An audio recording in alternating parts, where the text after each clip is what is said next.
Welcome. We are back. Another day in the market. The crazy rally continues. None of the swings are red. I think there's like, let me get the actual number.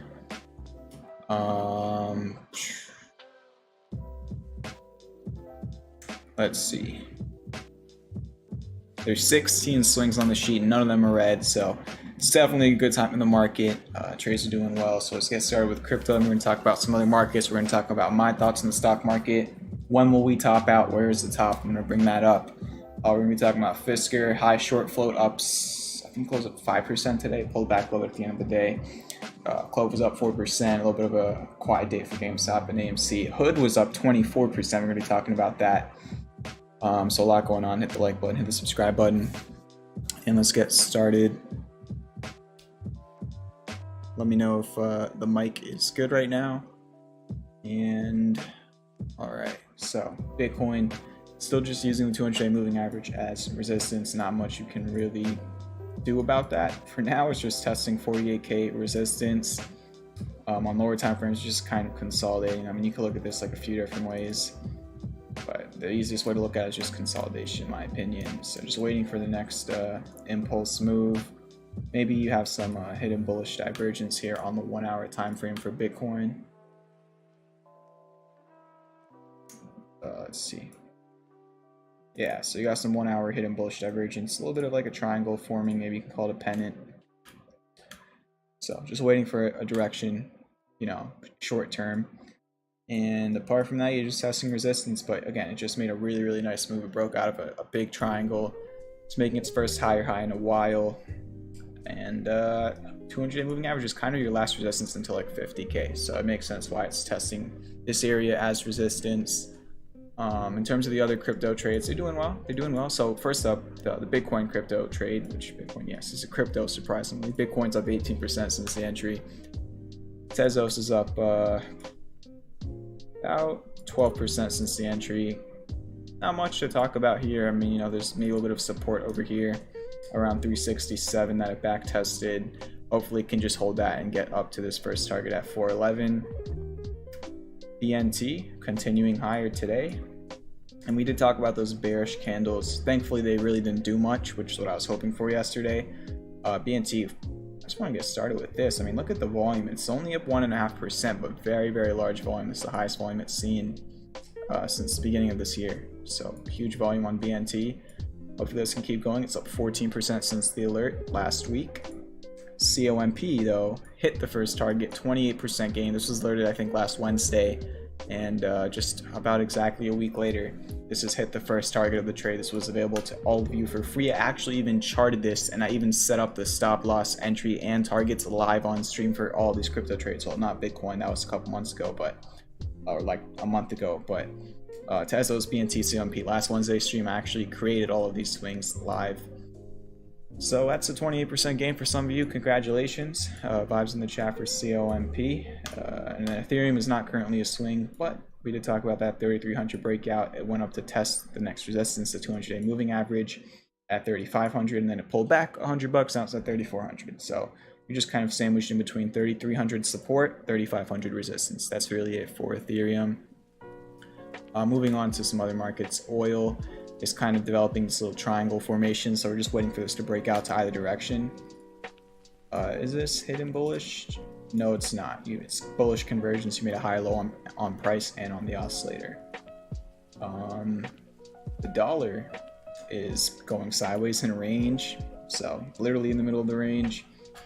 We can take a look at gold, which actually has some 4-hour classic bullish divergence developing and a little bit of a tweezer bottom. So gold looks pretty interesting here on the 4-hour chart. It's got a little bit of support around 1890. I think it's also it's 1872. That's much lower. But bullish pin bar today. The last time you had a bullish pin bar on gold was right over here, and now you just got another one. So we'll see if that can hold. It's still, you know, you did go much lower at one point today, but you still technically are just testing support, and the potential for hidden bullish divergence is still there. Silver bullish pin bar, potential classic bullish divergence. And the Hang Seng Index moving a little bit higher after a few days of consolidating. Not much you could really do here. You could probably create a demand line right over here. And I don't know, maybe you call this the triangle breakout on the 1-hour chart. We actually talked about a very nice triangle breakout on another 1-hour chart last night on stream, which was the ARK ETF, and that's just played out beautifully. So this was a nice little gem that I talked about last night. If you caught it, congratulations. But speaking about the stock market, let's get into the S&P 500 and my data for that. Clove update, says Anthony. We will be talking about Clove a little bit after I talk about the market. So the crazy rally continues. Okay, very impressive, very impressive. I think it's 10% now in about 2 weeks since our close on March 14th. Yeah, you're up 10% in like 2 weeks. If you watch the stream like 2 Wednesdays ago, that was literally titled "Calling the Bottom?" ? Congratulations, because that stream was right there. Okay, it was just a couple days after we started bouncing, and now we're like on the SPY. I mean, I think it was this day at the close.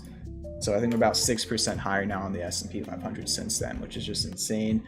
You broke above the 200-day moving average like it was nothing. You broke above this resistance zone we talked about last night. Even 458 you broke above, and a pretty common thing happened where basically a lot of times whenever you gap above a resistance, a lot of times you're going to see that resistance level being flipped into support. You're going to drop back down, back test the intraday, and then bounce off of it, and then vice versa.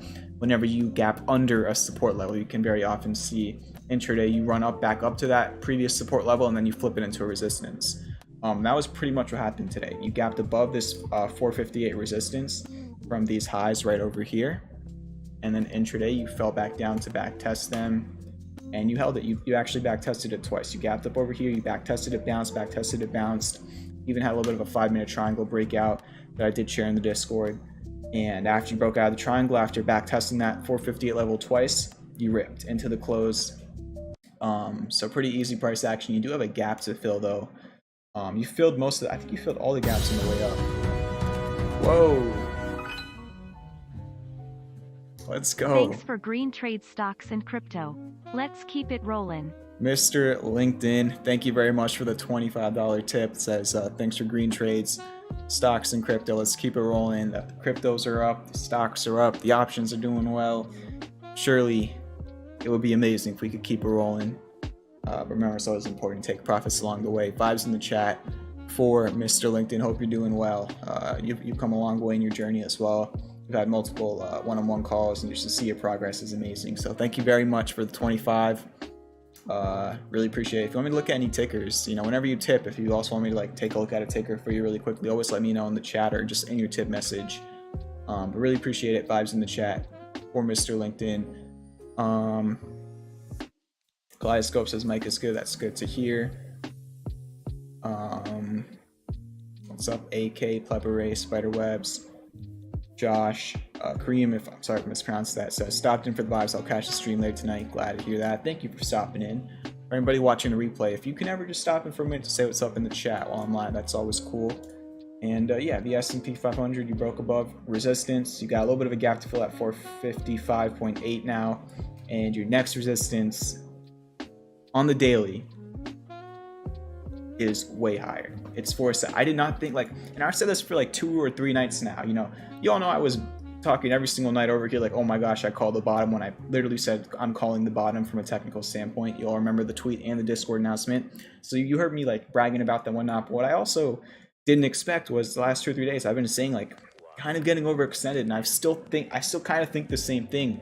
But at this point, it's just gotten to a point where it just doesn't matter, and I'm fine with that. And I told you all something very similar happened over here last October, which I labeled as autopilot mode. I don't know if Cheddar Freeze coined that term or if I did. I can't remember. I think it was Cheddar Freeze. But once we started, once I saw this type of capitulation in the beginning of March, and we started bouncing up, I was suggesting on stream and on the Discord that we could see autopilot mode again, just a thought, and that's exactly what we're seeing. And I think we're rallying even faster than here, if I'm not mistaken. So it's crazy to see that continuing, and that's why I've tried puts a couple times, but small position sizes, they didn't really work out, and then I'm just flipping right back over to calls. Back over here, I was trying to get the top. I was trying to get the top every day. Right now, it's just it's all good. I'll try puts every once in a while when you get some bearish technicals, but I'm not trying to force it or anything. So yeah, 473 is your next resistance. That's literally almost all-time highs. You're only 3% away, 3.5%, 4% away from all-time highs. And your next resistance on the daily is 2.5% to the upside. So you are starting to get overbought on your 4-hour, your 1-hour.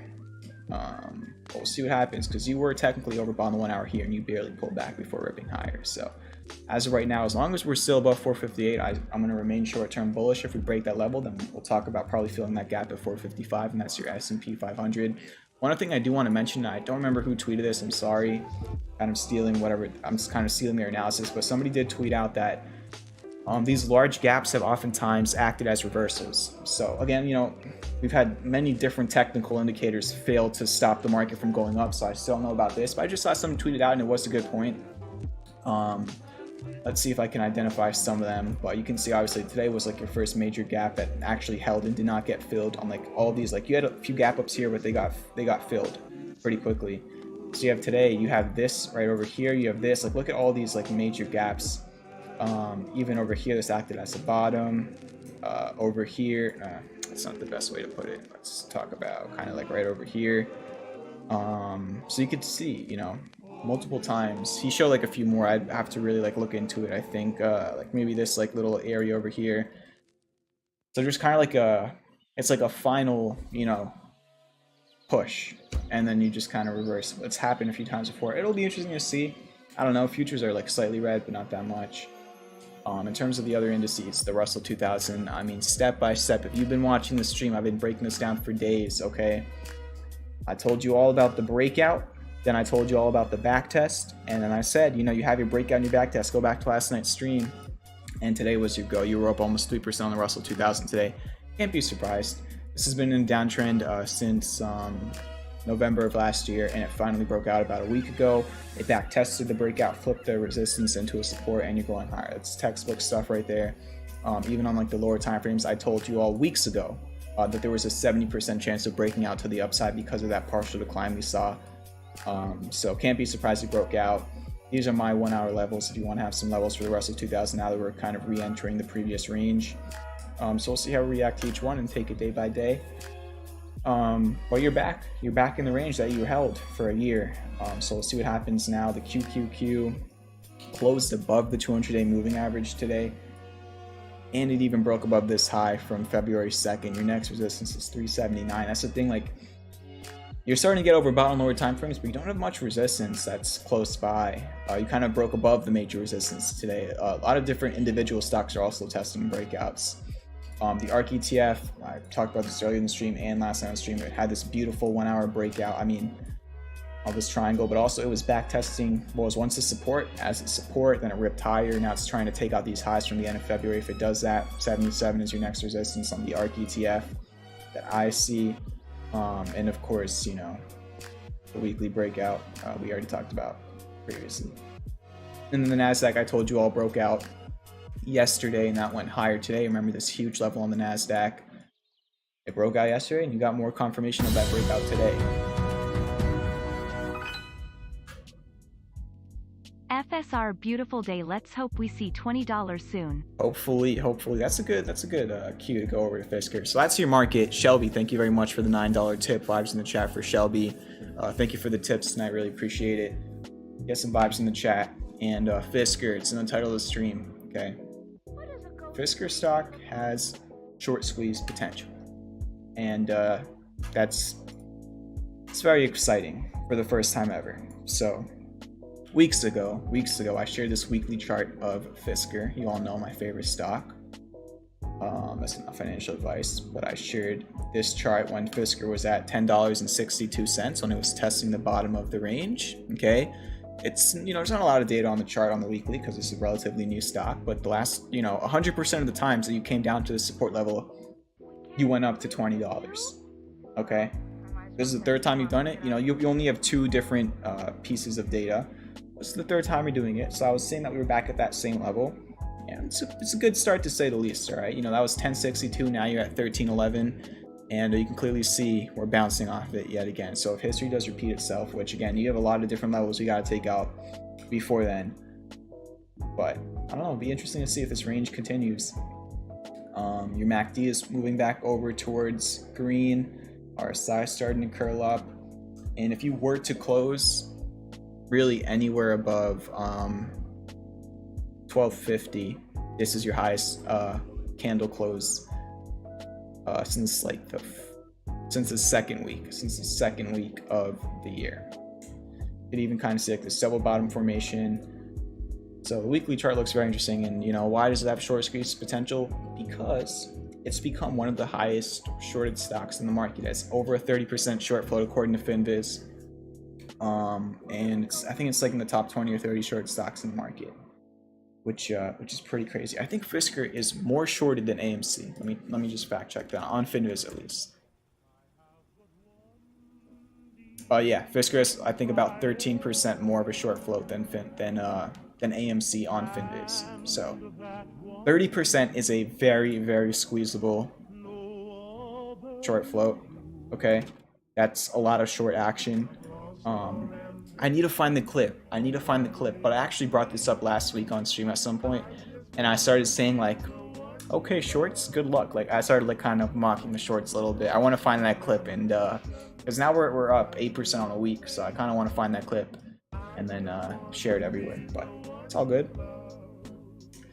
So we definitely had some nice buying pressure today, and why did you see a big spike? What happened?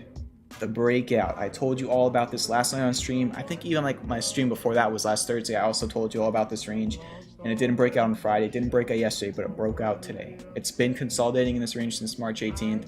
I had my alert set. Go back to Fisker's segment from last night. I told you all my alert set. Still watching it. It broke above it this morning. I got into calls. Those calls went up 100% at one point. I think they only closed up like 50 or 60% because of this end of day pullback, but I took some profits around like 80-90%. and then I'm still holding like a decent amount of those calls. And then I also alerted Fisker calls to premium members on the breakout, like some around like over here, and those calls on 50%. So yeah, pretty easy. It was in a range, it broke out of the range. I alerted it in premium, and I even shared it on Twitter and in the Discord. So we even talked about it last night. If you didn't hear about the Fisker breakout from me in the last 24 hours, I don't know what you were doing, but I was talking about it everywhere. Let's see if we can find it right over here. There we go. It was my first tweet today, 9:48, 18 minutes after the open, in the announcements channel for everybody that Fisker broke out. So that was exciting. So you saw a breakout, you saw good volume today. Yeah, but it's such a blanket statement, you don't like It's what are you doing? pretty much you're kind of matching your highest volume of the last couple of weeks, and you can clearly see you broke out of this little consolidation range on the daily. On the 1 hour chart, I'm watching these levels of resistance, primarily 1350, 1386, and then 1450 is a major level back from when it was support over here and over here. So those are your levels short term on Fisker. This has been a swing trade, still an ongoing swing trade, and it's only up. I'm saying only, but it's only up 13% since the entry. It already hit that first target on earnings day after hours, but still has that third target at 1430, or second target at 1434, third target at 1561, and then how am I messing this up? Sorry. Second target is 1561, third target is 1926, fourth target is 2238. So those are the long-term targets. We'll see what happens. So yeah, really nice move on Fisker today. You already are starting to see some buying pressure on the breakout. Now imagine if you see a continuation of that buying pressure and then shorts start covering as well. Okay, shorts are going to be getting nervous if Fisker starts taking out the middle of this range. So I think, 13, 14, probably up to this level, you're going to need some buying pressure. You can see this little, we could actually keep this chart on my weekly right over here. This is kind of like, let's call it a checkpoint that Fisker might need to get past. But if you get above like this level, I'm sure many shorts are going to be watching this exact level. And if you break above that, you could see, again, 30% short flow. You could see covering for a while. And on top of that, Fisker hasn't really had any major catalysts in a while, so you never know, that could always come out at some point. And today they actually did release, wasn't really a major catalyst, but I feel like it wasn't a major catalyst for the stock, but just in terms of if you're like a fan of the company, it was definitely nice to see. But they released their environmental policy today. I tweeted the links out to that, so you can go check that out at Champion Vibe on Twitter, and that's Fisker. All right, moving on to Clove. It was up 4% today. Really nice moves. Yeah, so I told you all on stream, and last night I told you all, and I showed you all really quickly on stream, that I shared Clove calls with premium members 5 minutes before the close yesterday. Okay, I don't really do that often, but I shared some Clove calls 5 minutes before the close yesterday, and then this morning, like literally within minutes of the open, those calls were up 30%. So very quick, easy profits on those calls. And because you kind of had like this opening gap up, the calls were 30%, then it flushed a little bit, and then it just went back up towards the end of the day. I think the calls closed up like 20% maybe. And yeah, we talked about all this last night. We talked about the demand line bounce for Clove. I'm not sure if I brought up potential hidden bullish divergence on the 4 hour, but you do have that on the 4 hour. You had a bullish pin bar off that demand line. We even talked about this last night where it flipped a resistance into a support. And on the 1 hour, we talked about the bull flag breakout, the hidden bullish divergence. All the technicals were there. You even had AMC and GameStop moving, which, tend to allow for some other stocks to make sympathy moves at certain times. It's happened in the past. And it did what it did. So very nice day for Clove. My idea and my thesis on it remains the same. Nothing changes, level by level. All right, I showed you all the levels last time. I'm showing them all to you again. These are my levels on the 1 hour, just taking it level by level. It's testing this 375 area, kind of was your support here. It's kind of your resistance here. Like we could just draw like a little bit of an inflection zone here. You see this is a level it's testing, break above it. You could, I'm not even gonna say you could, but you should see floor if you break above it, obviously. There's nothing really in between, but you never know. And that's Clove. All right. There's really just not like, you have like these mini highs and lows that I have charted on the 1 hour, but there still just really isn't much resistance to like 630 from like this low and this low. Like if you really zoom out, like, and you kind of like scale out, like you can't really see much resistance until then, and that's a gap fill too. So eventually I do definitely believe that gap will fill. We shall see. That's Fisker. BlackBerry was up a couple percent today. We talked about this last night. On the 4 hour chart, it actually broke above the 774 level, which used to be support over here, broke above that today. It does have a little bit of resistance kind of over here between like 830 and 850. It's a gap fill and then some previous highs, so as long as it can hold this breakout, you could see that area being tested next for BlackBerry. GameStop was down 5% today. You can't be surprised, but also it bounced off of a very, very important area. It bounced off the 200-day moving average. Right, it bounced right off of it. I actually sent a message early in the morning saying like look for around 160ish to be support. I think 163 was the low of the day. Let's see if we can find it. Much earlier than this. There you go. GME closing in on a support. Sent this about half an hour after the open, and it was, when I sent this message, it was like $1 away from your low of day before it ripped in the afternoon. So yeah, it was literally like right around over here, and then you ripped and you pulled back a little bit at the end of the day. Still making higher highs and higher lows. I think this is pretty much what's probably happening at this point. A little bit of a triangle yet again. So see which way this breaks. Tomorrow, you only got 4 touches. You typically want 5 touches, but we'll see what happens. And then AMC was flat today. This one broke a little bit of a demand line on the 5-minute. So you did break that. It's not a major demand line, but it was broken. Let's see where it's at. It's just testing. It's testing resistance, okay? This was one support last August.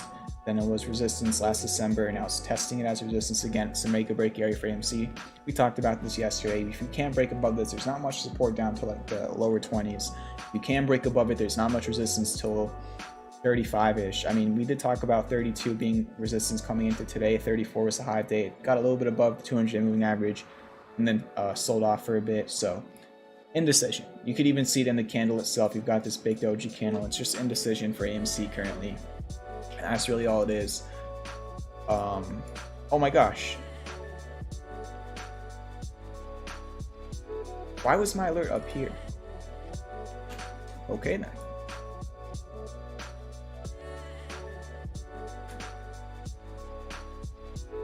This is, I'll send this. Let me do it right now. I'm gonna forget. I'm really bad at remembering this stuff.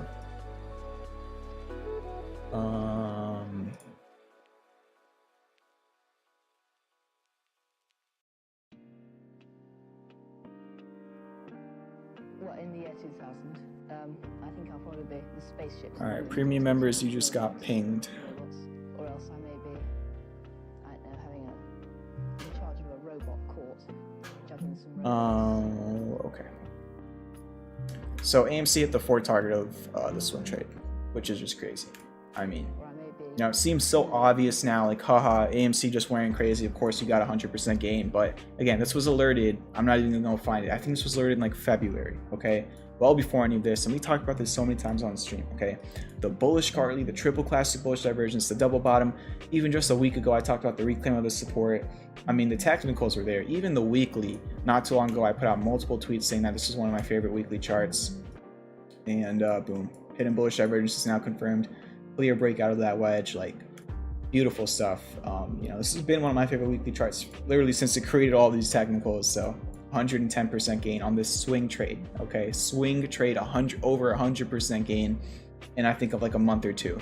So congratulations if you saw this. And again, you didn't even have to be in premium technically, because this initially was alerted somewhere around over here. It hit the first 2 targets. And then after it hit those first 2 targets, I started showing this on stream, and then it sold back down towards the entry areas, and then it ran again. So you saw my targets well before this squeeze in the last week or so. So congratulations if you saw variables on AMC and if you've played them. Moving on, another one that went crazy today was Hood. I'm a little bit frustrated about this one. This was at the top of my watch list this morning. I think it was Mr. Roku who mentioned this last night. And I took a look at it. And this was also on my 40 taker watch list that I created a couple weeks ago for the ETF and for potential swings. I don't think I ever showed it on stream, but it's been on that watch list. And I've just had my eye on Hood. I've had my eye on it.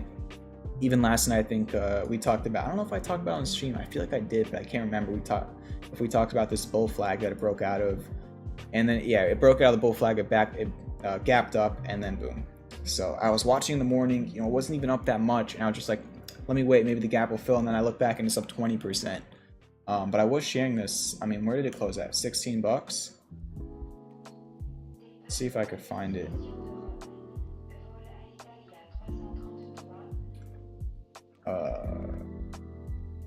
There we go. So, I mean, yeah, 9.4, you can see I was watching. It was at 13.85. So I said Hood was breaking out 13 minutes after the open today in premium chat. And where did I just say I was? 13.85.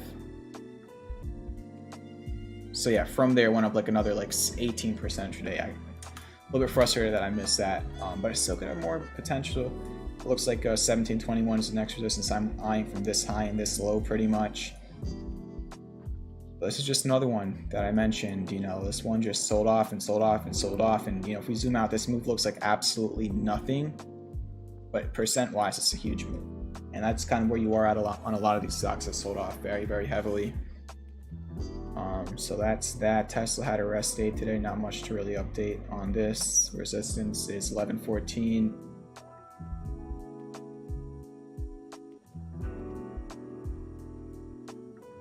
That was the high of the day. I'm pretty sure I showed this last night on stream too. Wow. So can't be surprised. It hit a resistance and that was your high of the day. I mean, the amount of times like technicals on Tesla just play out like so beautifully. It's so nice to see. But perfectly tapped resistance, pull back at the resistance, and it's just going sideways for right now. So see what happens. That's your resistance, and then maybe you have some support around 10.20. That's the gap fill. Tailor was up 4% today. This is in a little bit of like a 3-day range between like 7 and 8.67. This resistance has been charted for a long time, and you can see it being tested as resistance. There's resistance over here. What else? Nvidia was up 1.5%. This, we talked about the breakout and the back test. Now it's just testing. Or is it like all these charts just going level to level? Is just really nice to see. So yeah, there you go. In terms of the swings, I learned a new swing today, Ford. So it's still around the entry.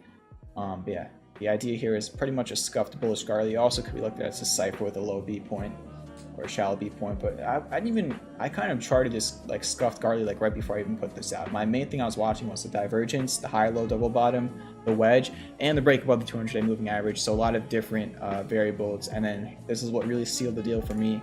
On the weekly, Ford is bouncing off of this demand line with potential hidden bullish divergence. Reminds me of what we were just talking about, the stock we were just talking about, Tesla. 2 Wednesdays ago, I showed you all this chart on stream and all these variables. Ford looks very similar to this chart on the weekly. And not only is it bouncing off that demand line, but it's also testing 1791, which would be a huge breakout level, as you can see if we scroll out on the weekly chart. So that's a new swing forward.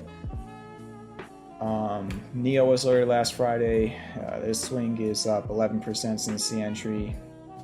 I alerted it on the back test of the wedge. It's testing 22 resistance now. See if it can break above. If it does, then there's not much resistance till like over the first target. So hopefully it can break out. Penn finally, nice move. Hidden bullish divergence is confirmed on Penn, and it was up 6.5% today. So this swing is back in profit, up 4% since the entry. You just gotta take out the 45 area, this little resistance that's been testing all month. You just gotta take that out, and then there's not much resistance till the first target. Facebook was up 3%. I told you all about the breakout of the 218 level. And this swing is in profit after nearly getting stopped out. It's up 9% now, just super nice. Even SDC was up 8%. This already hit first target for a 33% gain, and now it's testing a breakout of that resistance level. So swings are doing very, very well, and that's currently where we're at. So thank you for all the support. Thank you for the tips. I don't know. It's just weird.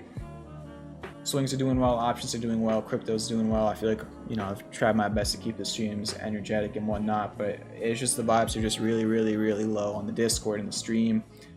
So that's just kind of what it is, which is a little bit weird to me, because we're seeing 30, 40, 50% moves like it's nothing on so many of these mid cap stocks. And I was honestly thinking for a while, maybe we just had to wait for these mid caps and all these types of stocks to start reversing, and yeah, they're reversing, but I don't know, it's just kind of sucks. It just feels like nobody really, and I'm not trying to say anybody in particular, I'm just saying, like, I'm not even just talking about the FTM, I'm saying like all of Twitter, other Discords I'm in, it's just like, I don't know if it's people just got used to this type of market, so now this feels like nothing, but like we're seeing history right now, and I feel like I'm the only one that's just kind of amazed by it. So whatever, it is what it is, I guess. Maybe one day, we'll see. All right, so have a good night, and thank you for watching the stream. Hit the like button, hit the subscribe button, and peace out.